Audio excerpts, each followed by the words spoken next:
Let's go on to the 3.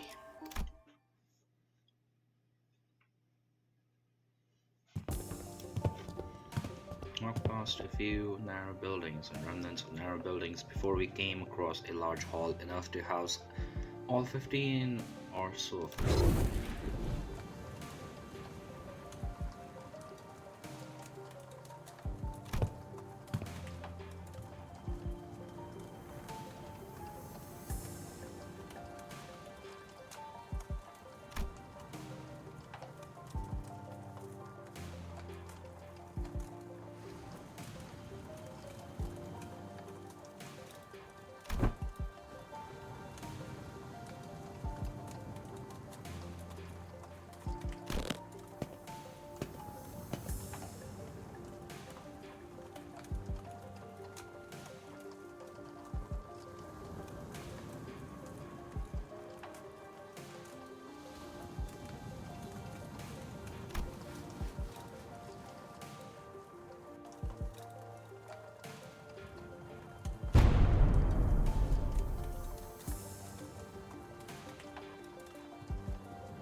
Given the circumstances, I'm glad to see that everyone's still energetic given the circumstances. It can't be easy to suddenly wake up in an unfamiliar environment.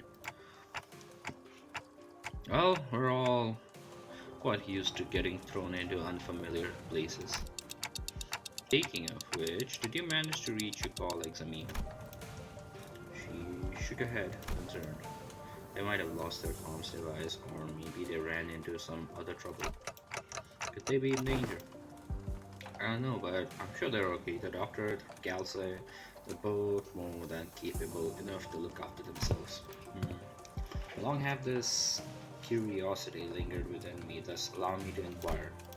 Corporations are, by their nature, organizations in pursuit of profit.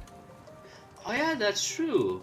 Because in the city, all the organization or corporations are they like only care about the money. They don't care about their customers. And yeah, in Arknights, the Rhodes Island is trying to help everyone. Had the activities of a corporation resemble those of charity organization as opposed to a pharmaceutical company, there ought that might explicit this blurred distinction. Ah, I wanted to know too.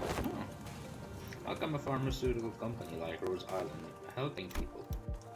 Something about what Honglu said brings back unpleasant memories.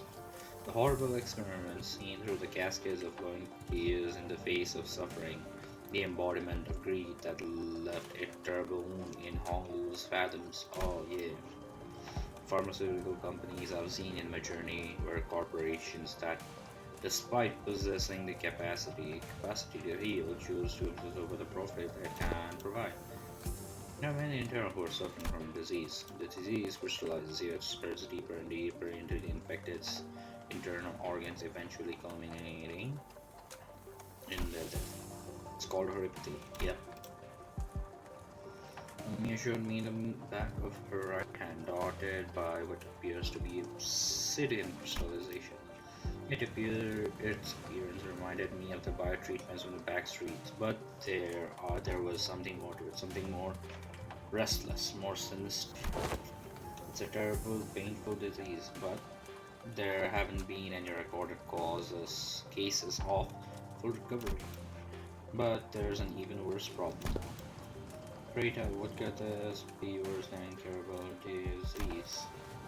While it varies region by region, discrimination against the infected is widespread across Terra. Those who suffer from it must face unfair treatment. Isang began with a dark expression. Some are quarantined in places with terrible, inhumane conditions, and there have been massacres too. I don't mean to be callous, but is this oropathy highly contagious? No, there have not been any recorded cases of infections by contact as long as the subjects are alive. But when the infected dies, the crystal growths on their body decay and turn to dust, scattering, which is what spreads the plague. And burying environments like active battlefields where casualties are to be expected. Staying within close proximity of the infected in daily life seems to pose hardly any risk. So what's the problem then? They're already past the point of caring about what the problem is. As people start feeling iffy, all logic is out the window. In Rose Island, well, has to be, yes, it is important to develop a kit for productivity, but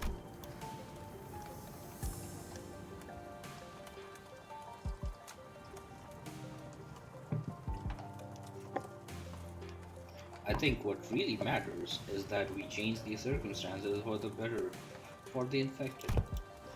That's not going to be an easy endeavor, though that is what gives your effort more meaning. I hope you can achieve that goal, Mia. I really do. Oh, that's nice. Dog.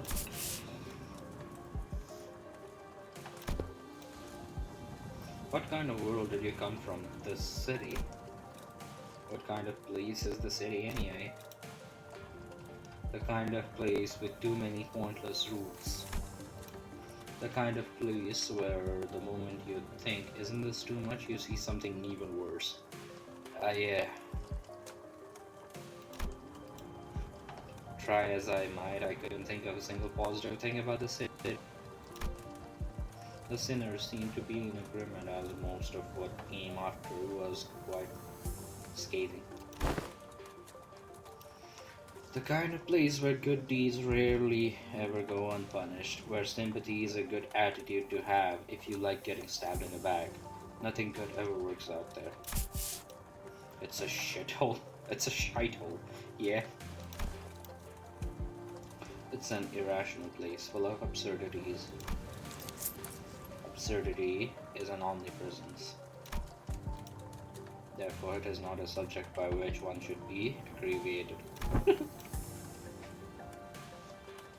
We can at least grouse about them, though. I mean, it's the only thing we can do. It would be more correct to experience more and acclimatize oneself to it instead of complaining. You did say something like that last time. Just as the mood was starting to turn rather sour, Don Quixote's shout shattered through the awkwardness.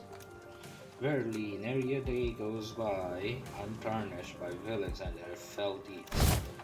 Yet we're not, for where evil riseth, so doth fixers of justice too. Don Quixote jumped from her seat and passionately shook her fist, which was followed by a heavy crack and the sound of small pebbles tumbling down.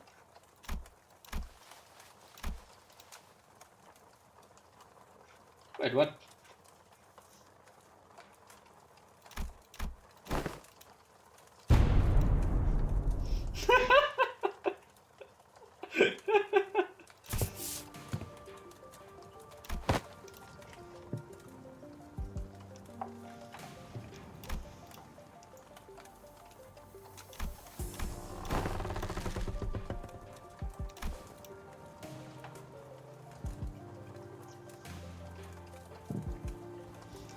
Fixers of Justice. Oh, so she was listening into Don Quixote's story. Oh no. Dawn found it. She found an audience. Oh no.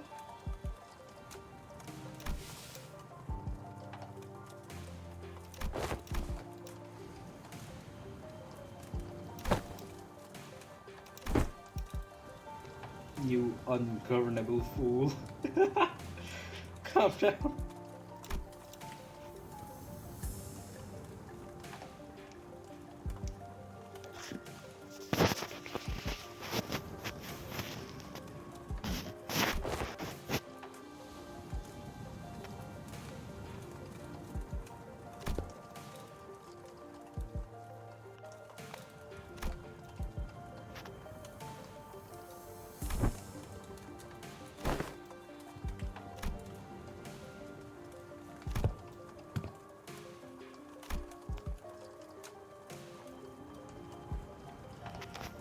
Uh-huh. Well, that is kind of concerning, you know. You know what I mean? Grimes was worrying about over nothing and told me to stay put inside. Going on and on about the dangers that the outsiders pose and everything. It seems that they don't give full faith to their saviors. There are things you cannot share even with whom you trust with your life, though I would like to know why. My, so there are a bunch of other kids who are stuck indoors in this village? No, there isn't anyone around my edge in the village at all. If that's the case, I guess I can understand why he'd be overprotective. That's true. Anyway, it's our turn. We are Japanese goblin. Nope. And I'm good. I heard enough to get an idea. You did? Pray, how didst thou hear us? Via a listening device, most secret upon our chamber? Mayor tapped a side of the wall, the part of it that was still standing anyway, and smiled ironically. Bad soundproofing, I could hear pretty much everything at Don Quixote, right? Everything Don Quixote practically sang during the day. Verily, I see. Think you could really do it with some sense of embarrassment for once. Well, I guess that's good enough for self-introduction, so care to regale me with the tale of fixers who bring us to the evils of the city? Indubitably. Then, aha, this shall do. I shall regale thee with the tale in which the legendary fixture, the Magnificence? Herself, the red mist. Oh no.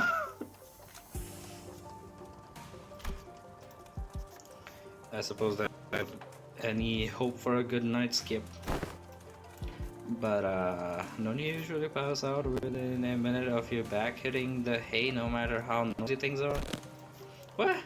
Do you take me for some kind of hibernating bear or something? Look, even I had problems sleeping when there's noise all over.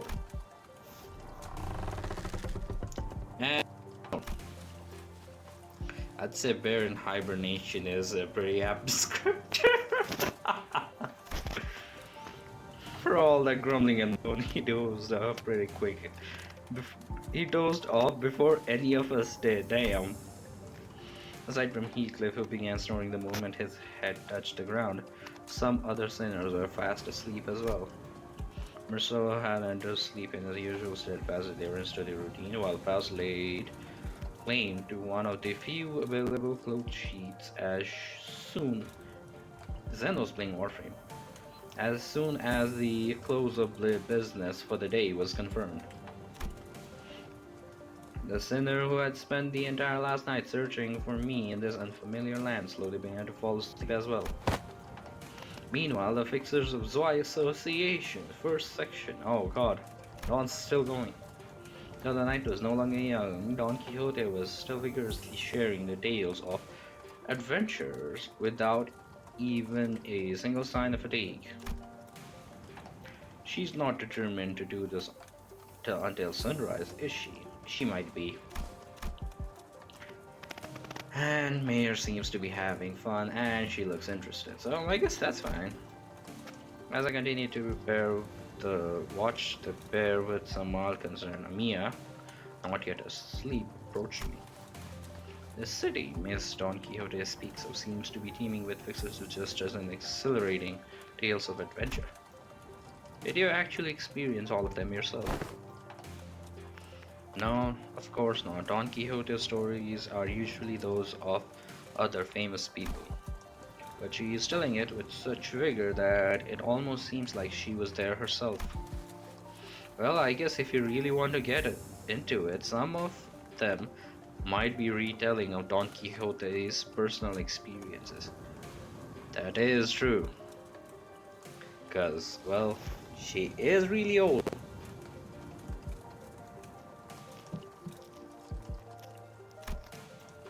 Ishmael replied uncertainly, thinking back to the plays we were made to watch back in La Mancha Land. Yeah, I think all those stories, even though they're only partially true, just go to show what a ridiculous place it can be. We wouldn't need fixers or justice to begin with if we really lived in just right. A really good place to live in would be quiet and peaceful without someone having to force it. That's true. Yeah. I hope there'll come a day when Rhode Island can be a normal pharmaceutical company in the future. Mayor's silent. What's wrong? I thought Miss Mayor and I made eye contact. Did she overhear our conversation? I look over to her direction as well, but all I saw was her excitedly reacting to Don Quixote's tale. This spake Lady Otis boldly before her soldiers who stood in our path. Now presumes to stand in our path, serving the master most untrustworthy. Otis shall educate you on how man make it. The stories of Limbus Company adventures in Hong Yan. Ah! Otis, who could no longer stand down here, in an alteration of the story, jumped to her feet and shouted, "What kind of nonsense are you feeding? I never said anything like that."